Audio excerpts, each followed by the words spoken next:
السلام عليكم، معكم سلول مطيري. أمس نزلت فيديو قلت عن رؤية، ربما أن هذه الرؤية أقلقت بعض الناس. أني شفت رؤية كأن في أحد جاني وقال لي والعياذ بالله، يعني هذا اللي قاله وقت البنات راح يرجع. فقمت مفزوزة والإذان الفجر قاعد يأذن، فحسيت إنه مثل تنبيه، لأنه الرؤية دائما تنبيه. هذا الحكي بسنة 2007 لما شفت الرؤية. أنا أحب أطمن البنات. من بعد ما بريطانيا حطت إيدها على زمام الأمور في الخليج، أو سوت حماية للخليج، أنا أتوقع مستحيل بإذن الله إن لازم السبي ولازم وعد البنات راح يرجع إن شاء الله بإذن الله. لأن منو اللي طور الخليج؟ منو اللي طلع النفط وخلى الخليج تعيش برفاهية؟ بريطانيا.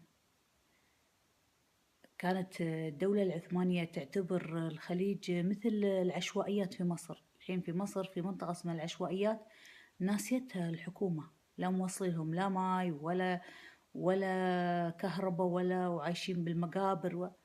فكانت الخليج كان حر، وكان لازالوا يركبون الإبل في زمن كان الناس يركبون سيارات. فكانت الخليج كان متخلف. فجت بريطانيا، تخيلوا جت بريطانيا من البراد، يعني جاء واحد اسمه لورانس العرب من البراد من الخضار وحطوه في الخليج كله عشان يساعد ان الخليج تتحرر من الدولة اللي اصلا ناسي وجودها.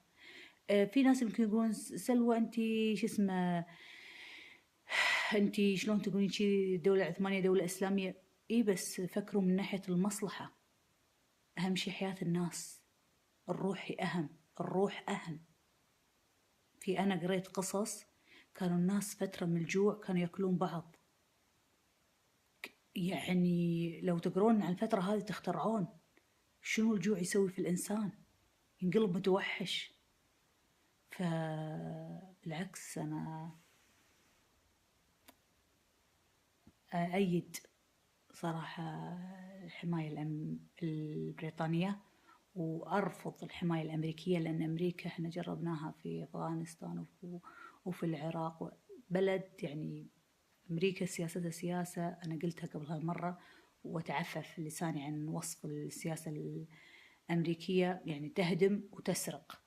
لكن سياسة بريطانيا تبني وتشارك مثل الشركة. فهذا اللي أنا حبيت أقوله. فأنا إن شاء الله راح أتوقف على الكلام في السياسة. أحلى ما في السالفة أن طول هالثلاث سنين اللي كنت أرمح بين الكويت وبين بين الكويت وبين الخليج وبين بريطانيا، يعني الحمد لله نتيجة حلوة. والله كنت أرمح على نياتي، لكن سبحان الله الإنسان الله سبحانه وتعالى يسوقه لأمور، خاصة إذا كانت نيته زينة، يسوق له الأمور اللي تكون فيها خيرة.